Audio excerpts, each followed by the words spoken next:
Hey everyone, RogueGold here, and today we have some very interesting revelations and information to go over thanks to a new article published yesterday via Tom Henderson. Now, I want to say this before we get any further. What I like to do in my videos is present the latest and greatest information and news that I can find from sources that I trust, sources that I think are reputable, and then tell you guys what I think are the most likely outcomes to come out of that from my own perception, my own predictions, and my own experience. Nothing that I usually ever say, when it comes to speculation or news stuff, unless it's from official sources, is me saying this is 100% going to happen. And that's the same case here. I'm not telling you that anything I talk about in this video, even though I think Tom points out a lot of perspectives and angles that I have not yet previously thought about in relation to our favorite franchise of The Division, that doesn't mean that the things I'm going to talk about in here are the reasons for the things we're seeing or that they're going to happen. This is just new information that I had not previously considered that I wanted to tell you guys so that you can have the latest up-to-date information and predictions for the things that we can expect moving forward. That said, Tom put out an article yesterday talking about a wide variety of games that are in development at Ubisoft that have not yet really gotten their full reveal or have not been put in the spotlight yet, and he thinks there is a very distinct reason for that, and that's kind of what I want to go over because it could very much explain some of the oddness and just silence that we've heard regarding The Division 2, The Division Heartland, and even The Division Mobile. And so it is very interesting stuff that I want to go over. If you don't know who Tom Henderson is, he is a pretty reputable leaker at this point. A lot of sources and outlets trust his opinion and information. He usually does a lot of stuff for like Battlefield and Call of Duty, but recently has shown quite an interest towards The Division. He did a big article on Heartland not that long ago and all that stuff, and you can see right here. He does a lot of stuff on Twitter, but then he also freelance writes for various sites, and that is what we were seeing with this article published yesterday on Xfire. So let's get into it. Exclusive, Ubisoft planning massive games showcase details and release dates. The latest information on nearly 20 upcoming games from Ubisoft. So let's go through this, and I'm going to give you guys my thoughts and perspective as we go through. Let's get rid of that ad. Oh, brother. Okay, well, Google's just dumb. Anyway, Ubisoft has numerous games in development that is yet to reveal fully. And you can see there's a bit of artwork there for some of the games that he's talking about. According to several sources with direct knowledge of Ubisoft's plans, we can report that a big games showcase event from the French publisher has been in the works for some time. To avoid game announcements being drowned out by the competition, the event was meant to go ahead before this year's rumored E3. However, recent world events seemingly put those plans on hold. We understand that a total of 20 games are lined up and ready for some form of an announcement in the near future, whether at that delayed event or otherwise, from brand new game reveals to development updates, release dates, and trailers. It's worth highlighting that you'll find the details of several previously unannounced Ubisoft games below. Also, much like its peers these days, Ubisoft is no stranger to delaying games, so take release dates with a pinch of salt. Now, before we get into these individual games details, this is something I really want to talk about because it's been a thought that's maybe crossed my mind before, but I've never put it into a video. I've never vocalized it or anything. But I think this is a very real consideration that we need to take into account, specifically talking about The Division 2. Tom does not mention The Division 2 in this article because this is focused on yet to be released games, whether they are announced or not. And obviously The Division 2 is a released game. We're just waiting on further content for it. So while he does not mention it, something he does mention right here, I think is absolutely a factor that we need to consider when it comes to The Division 2's current and upcoming plans and why maybe it has been so hard to predict what has happened with the game so far. So he says, and I'll just repeat this part, to avoid game announcements being drowned out by the competition, this event was meant to go ahead before this year's rumored E3. However, recent world events seemingly put those plans on hold. What he is, of course, referring to, and I don't want to get too specific because I know that YouTube will come after me if I get too political.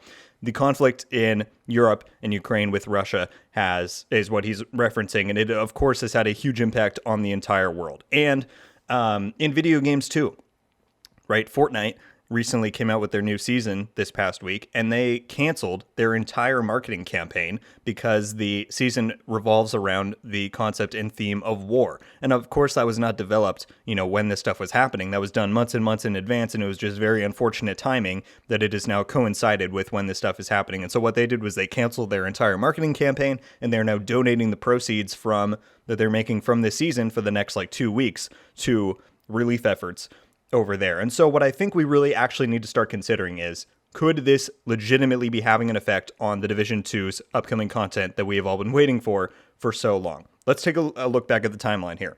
The update was supposed to come out first in December, then it got delayed to February. February was our date, then that got delayed in December.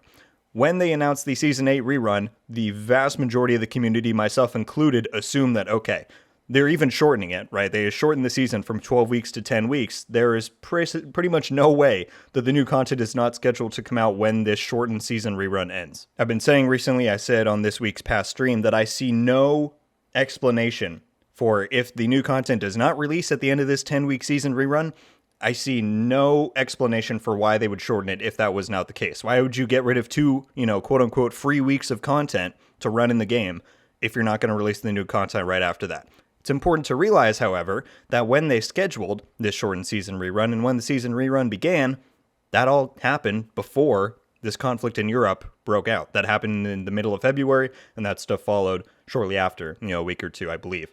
And so, now that we're getting to the end of March and this news is still not here, me personally, again, I always say, like I said in my video when I talked about that at the beginning of the month, I didn't say it was confirmed or guaranteed that we're going to get Division news this month. But again, if they weren't planning to release the new content right after the rerun, why would they shorten it? Well, I actually think they probably did mean to. But now that this stuff is happening, and because the upcoming story in the Division 2, again, poor timing on Massive's part, but I do think it's entirely coincidental. First you had the pandemic, then you had the capital stuff with the Division 2, and now, the upcoming story is likely going to revolve around conflict with Russia and going against Russian operatives and agents like Natalia Sokolova and the higher-ups of the Black Tusk.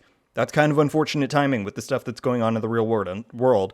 And so while I do think the delay in February was absolutely, logistic-based, I think they actually just needed to delay for the content's sake, I think right now we could actually be seeing a scenario where real world events are impacting the timeline for the Division 2. Again, not saying that is confirmed. I'm just saying it is a possibility that I had not previously considered, but I do think it is one that is relevant for us all to acknowledge. And as much as, that sucks to hear, that it's possible that the reason we're not yet seeing the stuff we're wanting to see or getting the content we want to get is because of, unrelated events to video games. It is also important to remember that these are just video games. In the grand scheme of everything in life, video games are not that significant to, the world. So it's important that we are respectful and responsible towards the real implications of the stuff in the real world and what that can mean for, media outlets like this and entertainment outlets like video games. And so that is just a possibility that I want to present. Tom does not say that himself, but because he said that and because that's something that I had not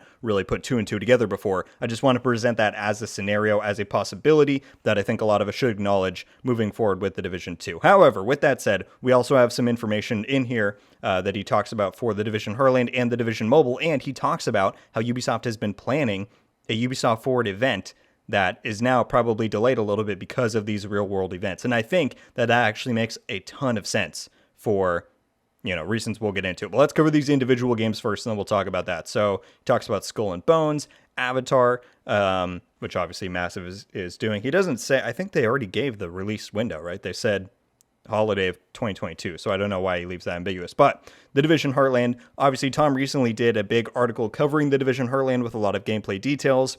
He doesn't mention here that a lot of those already seem to be outdated, which some people like myself pointed out shortly after he released that, but whatever. Let's just read through what he says. We already covered many key details for the Division Heartland here, and according to those who have played the game, it feels almost ready to release. It has been suggested that the free-to-play title could launch in the coming months, although a definite release time frame has not been specified. The Division Heartland will likely be the first of 3 free-to-play FPS titles to release from Ubisoft, of course those being Heartland, Frontline, and X-Defiant. So, developer, Red Storm Entertainment, release date, as we know, fiscal 2022. He says there, likely mid-2022, which is exactly what I've been saying for a long while. I think summer is a very likely release window for the Division Heartland. I would put it somewhere between July and September, with September probably being the latest that we're going to see the game released. That's just my own opinion. Tom seems to agree here. So that's that. And then before we talk about the larger stuff, if we scroll way down, there is also the Division Mobile, which we have had no news on ever since it was first announced back in May of last year. So he says the Division Mobile was first announced in May 2021 and has slipped under the radar lately. However, Ubisoft could be setting the game up for a release in the near future, which makes sense to me. I thought ever since we heard it back then that it would probably come out mid-2022. And so he says the roadmap for The Division, although this roadmap is ridiculous. Like, it has no significance because the novel was supposed to come out after everything else. It's already come out before any of these three things. Heartland is probably not coming out before the new content. Who knows when mobile's coming out? So that roadmap doesn't hold much significance. But he says the roadmap for The Division shows that the mobile game will release after Heartland and the new Division 2 DLC. So it is the next logical announcement to come from Ubisoft after the aforementioned DLC. Ubisoft has been planning to market a Ubisoft mobile title too, and I believe that it's probably this title, although there are other mobile games in development at the publisher. So that is a very interesting detail that apparently Tom has caught wind that they are planning to begin marketing a mobile title, and I think it 100% makes sense that it would be the Division Mobile. I'm not currently aware of any other big ones that are like announced. Sure, I'm sure they're working on them, but is there an Assassin's Creed mobile or a, Rainbow Six mobile that's been announced? Not to my knowledge. And so I agree with him that if they are planning to market one, it would make sense to be the Division Mobile since they put such big emphasis on it last year. So what does all of this information tell us? Well, what I think is most telling and most interesting is that a lot of us have been very confused and, not understanding of why Ubisoft has held so many details about these games for us for so long when we just want even the tiniest scrap of information. And what I think this article really lays out as a possibility is that we just have to consider that it's possible that the reason we're not hearing any information doesn't even have to do with the division itself. It has to do with the larger company of Ubisoft and the fact that they, he says right here, they have a total of 20 unannounced games, unreleased games that, warrant some type of time in the spotlight and announcement at a big event. I think 2021 was a relatively slow year for Ubisoft. They had Far Cry 6, which obviously is, big, but not their biggest release ever. Rainbow Six Extraction was supposed to come then, and then it came in January, which I guess is still in the fiscal year for them, so that counts. But compared to a usual year, they were still being influenced by the pandemic.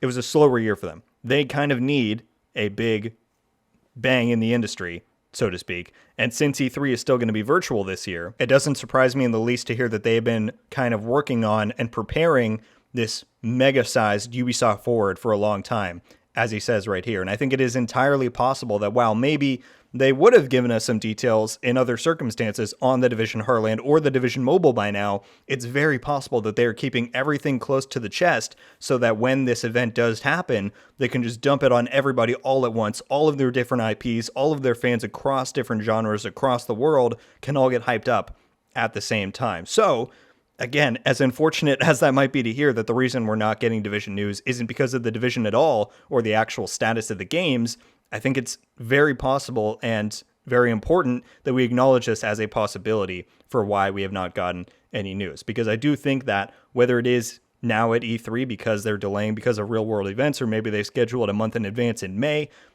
I do think a big Ubisoft Forward event is likely on the horizon, as Tom says here, and I think it's very likely that if that does happen, we see big updates for the things we were waiting for, the Division Heartland, the Division Mobile, and maybe now because of the real-world events, if that has impacted the Division 2's new content release timeline, they could just, mix the Division 2 into that event there and have it all come out at once. So that's the big news that I want to talk about and present here. And like I said at the beginning, just give you guys the facts that I read from my own reputable sources and let you come to your own conclusions. I'm not saying that any of this stuff is confirmed why we're getting no news, but I do think it's very relevant and very important for people to recognize and take in as a possibility, as I said, for an explanation for why things have been happening the way they have for our favorite franchise of The Division. Thank you all so much for watching. Leave a like if you enjoyed this video and be sure to subscribe with notifications on to be updated every time I upload. Let me know your thoughts on this article from Tom Henderson. Do you think that there is any chance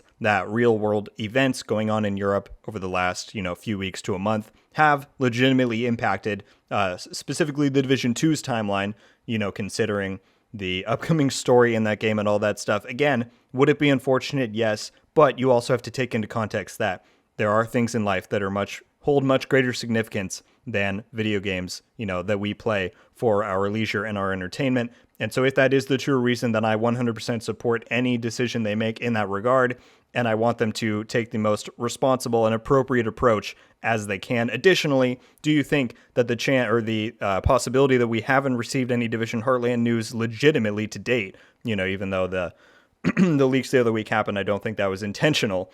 Do you think that it's a possibility that has been the case because they're saving all of this news for one big Ubisoft Forward event to propel the company as a whole forward? Again, that might not be what we all want to hear, but I do think it is a legitimate possibility that we do need to consider. So I'll be very curious to hear all of your guys' thoughts on all of those different things. And hopefully, if that is the case, we can expect to see, some news about this upcoming Ubisoft Forward event pretty soon, because I do think it is going to be pretty massive for not only the division, but Ubisoft's entire portfolio as a whole. That's going to do it for me today, though, everybody. Once again, thank you all so much for watching. I hope you have a wonderful day, and until the next one, guys, RogueGold. Ow.